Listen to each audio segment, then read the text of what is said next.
Hey everybody, I'm Jeff, And I'm Linda. and we're sitting here by the fireside for another VAPI Fireside Chat. And tonight, Linda has an interesting question that came through to us I do. from one of our friends over in the UK. There's a man named Charles Greywolf, who is a friend of ours, who has been an avid fan of ours for quite a few years now.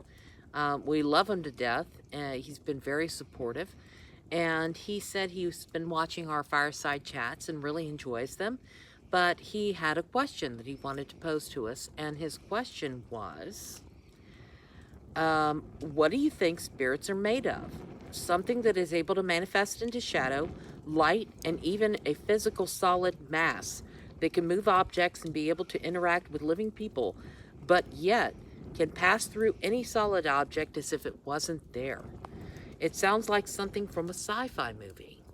Ooh, that is an interesting question. It is. So I'm going to flip this around on Linda and let her start out and give her take on that. I think it's a really good question, first of all. It's one of those things that we always try to pursue the answer for, but we never quite catch it. We never quite are able to fully understand exactly what spirits are made of. And the best explanation I can come up with is that it's got to be some sort of energy that we don't understand from science. Science is not fully able to explain right now what a spirit is, how it's able to do the things that it is, but it's got to be some sort of energy, okay? People have this, like the entire world is made up of energy. It's made up of atoms and neutrons and electrons and all that stuff. And there's got to be something about that we don't understand from science. Science has not been able to explain, that allows these beings, these spirits, to be able to move through solid objects.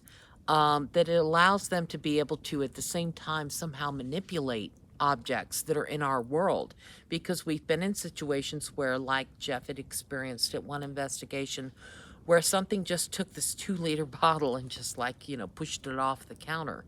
Another situation we were in an investigation up in somewhere in Northern Virginia. I forget it. Chantilly. There you go. And this door just closed And or opened. It happens so few times. It's not like on TV. That's right. That It's a I very remembered rare that thing. investigation when you just said Northern Virginia, because I can count on Yes. one hand the times I've The seen number this of times stuff. it actually happens. And that's funny because media makes it out to be something that happens all the time.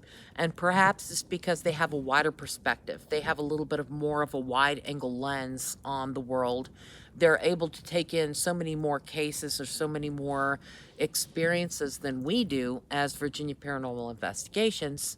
But at the same time, in the 8 years that you've been doing this, like No, since 2008, since right? 2008. Yeah, it's more like 14 12, years. yeah, 2 times, like 2 or 3 times he can count on his half a hand.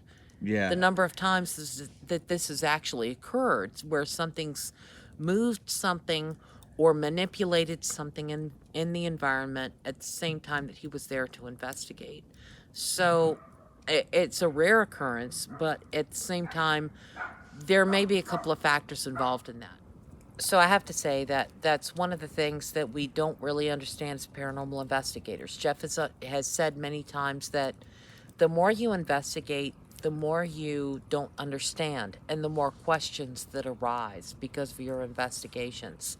And that's one of the questions that arise, is there's so many times when we're sitting out here and trying to understand the exact nature of spirits.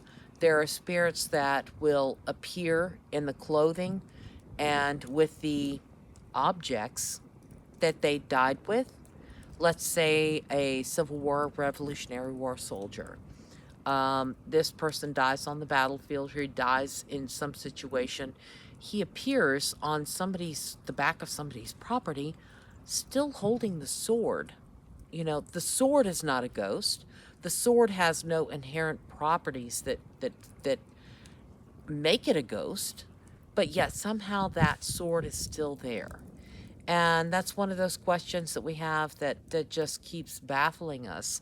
And really, what drives the pursuit of the paranormal. Another thing is, we have this understanding of what can be an actual intelligent spirit and what can actually be residual. But then my dad comes up one day and says, "Hey, I heard this story, and there's this man who was going out to visit a battlefield, and the battlefield was one of those where there was Civil War soldiers, right? He goes out and he has this experience where he sees these soldiers out on the field, right? They're on horseback as if they're cavalry, and yet one of the horses, not one of the soldiers, one of the horses turns around and looks directly at the guy, looks him dead in his eyes.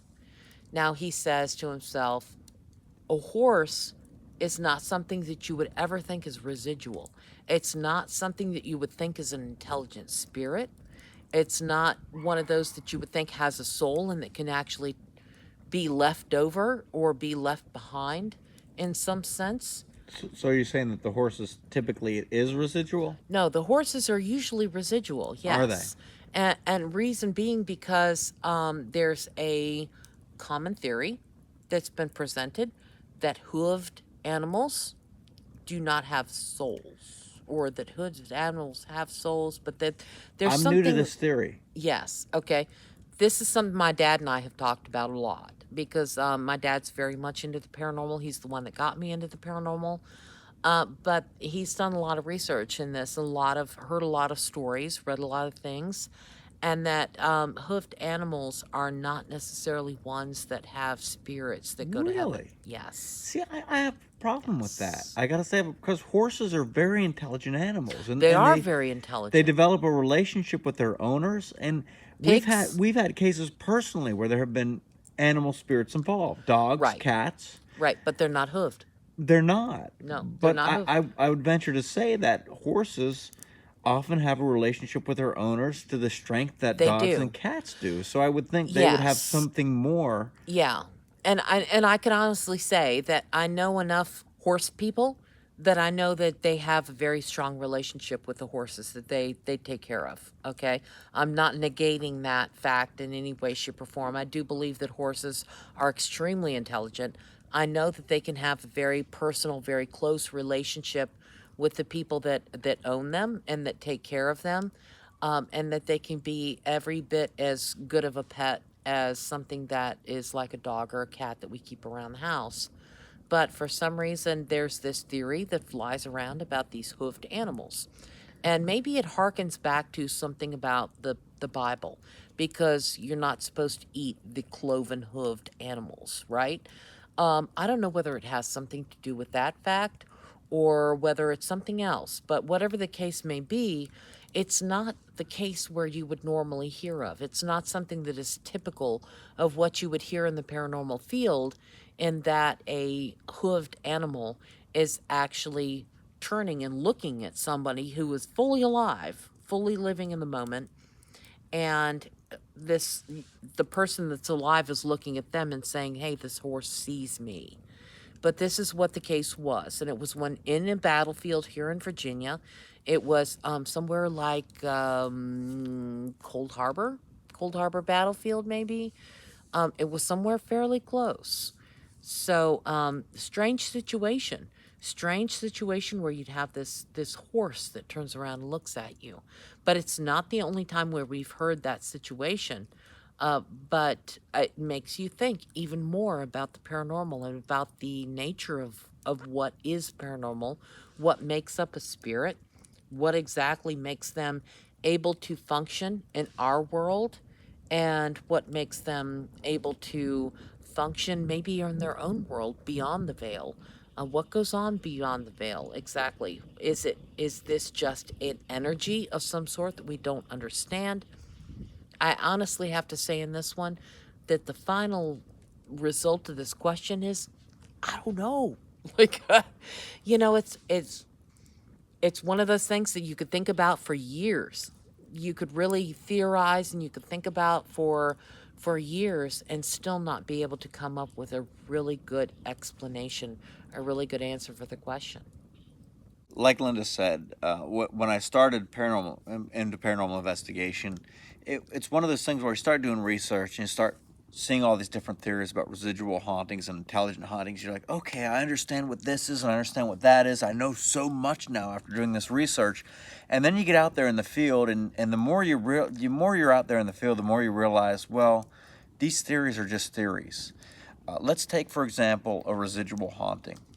I have never, in 14 years since I formed this team, and plus 8 years before that since I've been traveling out to haunted places, I've never seen a residual haunting that I could say that is outright residual. Yet it is a theory that there are residual hauntings. And in this case, obviously, the theory is that there's a few different theories, but one of the more accepted is that the energy was so great and the atmospheric conditions were right that when this happened, it was burned onto the atmosphere. When the conditions are appropriate, it will replay itself exactly as it happened. I'd never seen this. But it brings us to the intelligent hauntings, and these are the ones that do interact with people. And as our friend had mentioned in his comment or his question, how do they exist? What are they made up of? Now, I personally believe that humans exist in two planes of existence, okay? We exist in the physical form as we are now, but we also exist in the spiritual form. For example, when we meet God, when the Holy Spirit interacts with us, He is interacting with our spirit. He's not interacting with our physical body. And when someone passes on, if it is possible for a human spirit to linger behind, it would be their spiritual form out of their physical body. And that makes me think about this question: how do they move something? And really, as Linda said, I don't know. I have so many questions right now, if you approach paranormal investigation with open mind, you too will have so many questions if you really aren't quick to jump to conclusions, as I believe so many are. You will have an open mind about this. You will have so many questions about this. I've heard, and I've never seen firsthand, but I've heard of people having the ability to move objects with their mind. And being that the spirit incorporates our mind, it doesn't incorporate a physical being. There's no way if a spirit, to my understanding of what spirits are, can physically take an object and move it. But if the ability exists to move things with our minds, certain people have this ability and they can do that. Perhaps as a spirit in spiritual form, where all as we have is basically our mind, our very essence, perhaps that is more powerful, more emphasized, and we can use that mind to more of an extent that we can in our physical body. Perhaps these spirits are actually moving these things with their mind. They're seeing it as their hand moving it, but ultimately it's their mind controlling that object and making it move. Now, this is just a personal theory of mine. Another thing that comes to mind when you think about spirit, like in biblical terms, all right, spirit is translated as, actually, spirit is in the sense that we think of it, but it could also be as breath. So, thinking about that, I wonder if that plays some kind of effect where a spirit is not just an apparition, but is also a force of sorts that can cause an object to move, but can also pass through objects, if that makes sense. Now, you can't actually envision wind passing through an object. You can't actually envision breath passing through an object, right? But if this spirit does indeed have breath, perhaps it has this force that can move the object. I don't know. That's just kind of a play on words there, perhaps. But ultimately, from what I've learned and what I've seen in investigations, I really think that spirits have a lot more control over their mind than we do in our physical form, and they can do a lot more with the power of their mind. A lot of people question us about how we got started with this, how we got started in the paranormal field, right? And you have mentioned before to me that there was a situation where you were driving around in the Brandywine Valley with your friend at the time and had seen this woman on the hill. Oh, the woman of the Tell us mound. that story. Yes. Now, I have to say, the paranormal field is something that it wasn't a conscious decision to get into. It was the type of thing where I had always been into unsolved mysteries and unexplained things. My dad used to watch these shows when I was a kid and such. But one day with my friend, I loved driving back roads. And we said, hey, let's go out and find a place to eat breakfast. And it took us out on these back roads, had no idea where we were going. We ended up just getting lost on these back roads. And I found out that these roads were known as the Brandywine Valley, which was not far from my house. So we took this drive all the way around through the Brandywine Valley and came back to my house, and we ended up getting breakfast at a gas station. But we would take that drive night after night. We would go out into the Brandywine Valley, into this maze of roads, and just disappear into the night. And we'd drive around for hours, getting lost, and eventually finding our way back as they all intertwined with each other.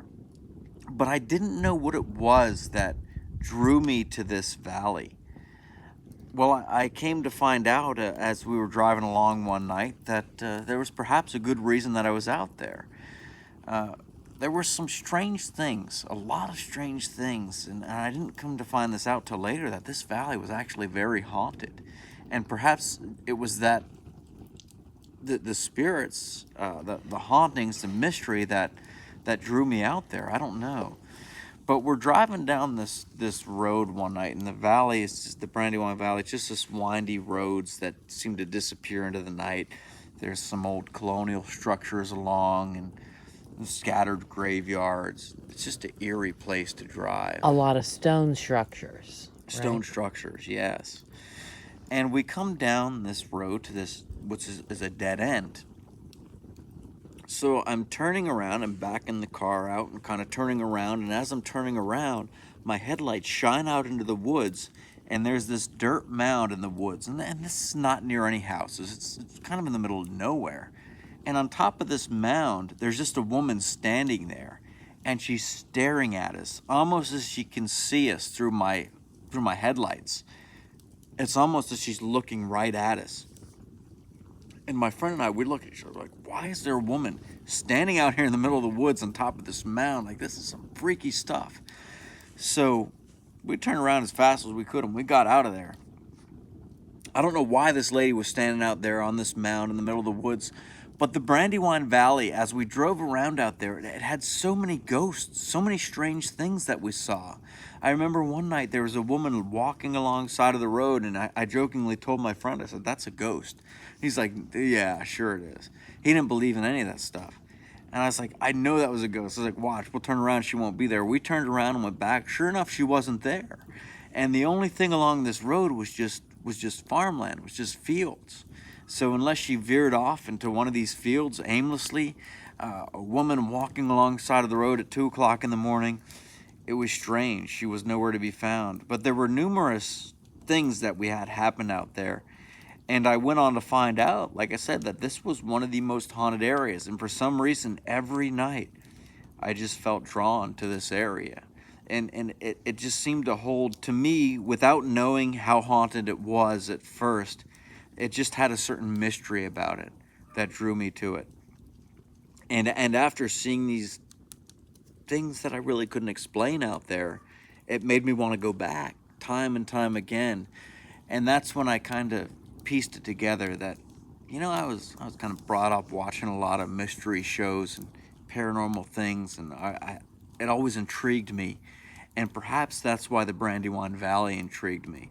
And it was just something, like I said, that I kind of grew into, that I have this interest in the paranormal and the unexplained, and when I experience it, there's a call to come back and experience it again, to try to explain it. And even if I can't explain it, just to be there and to see it.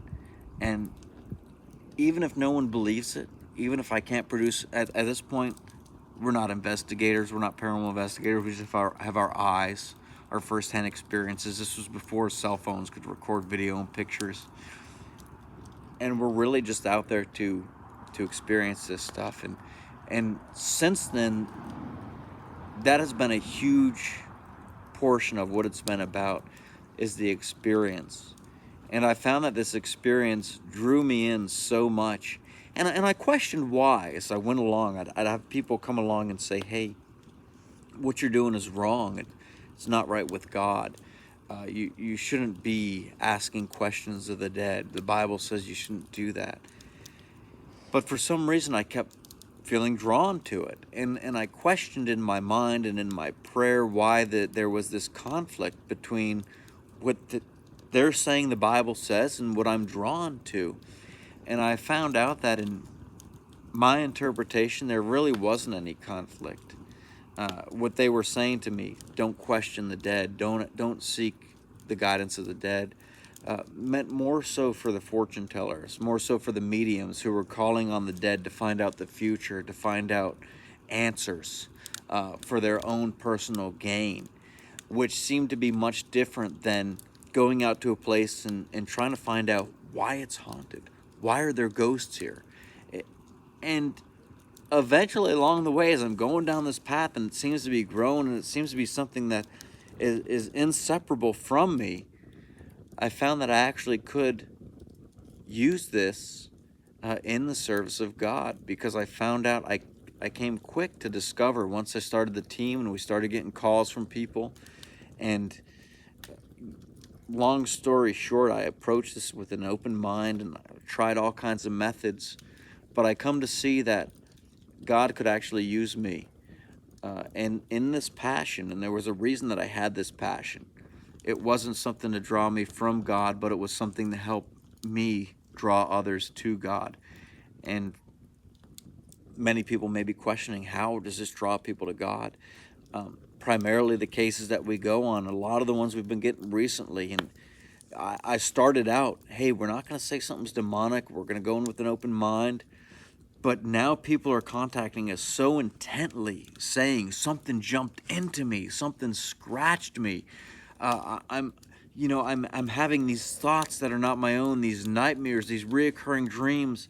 It's before we even get to the investigation that, from what these people are saying, it's characteristics of a demon that's infecting their lives. It's almost like God called me to this so that I could bring him into their lives and show them direction and help them to come from the state that they're in, where they're being tormented by demons, to show them that they actually have power over these demons in Jesus' name. So it's amazing. And perhaps in this limited time that we have here in this video and the words that I used, I didn't quite express this. I am currently working on, and I can't say anything is going to come of this because I've worked on several books, including Haunted Virginia Beach and everything else, which is probably never going to come out.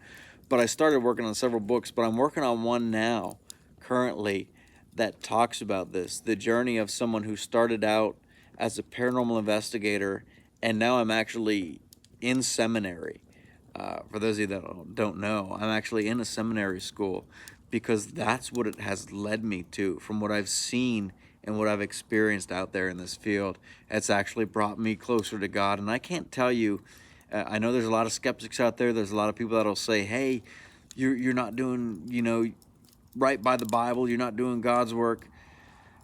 I can't tell you how many people, even just this guy that I talked to a couple weeks ago, and he was plagued by demons. He had something jump into him. He's had all these horrible things happen in his life that would make up a whole nother video.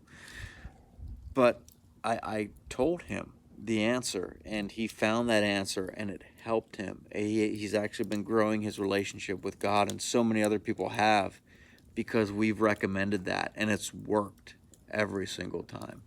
So it's amazing how God can work, and it's amazing how this question turned from how did you get into the paranormal to, hey, I'm doing God's work. But that's what it is. That's what it is. Hey, everybody, I want to thank you for joining us for this edition of the VAPI Fireside Chats. We love sitting here by the fireside. We do. We've heard some people call us and say, hey, release some of the archives. Right. I can't tell you. There are so many investigations in the archives. Yes. But it's just getting it produced, getting it out there. Right. It takes time, and time has been something there's been very short of lately. Yeah. There really has, with all that's been going when on. you work a full-time job and then you're in seminary school afterwards. Yes, you know. yes, absolutely. And me, I'm in a full-time job, and then when he's in seminary school, of course, I'm there cooking dinner and cleaning up afterwards and doing all the housework and everything. Ghost walks, kids soccer practice, all this stuff that's going on. Yeah, it is really something. But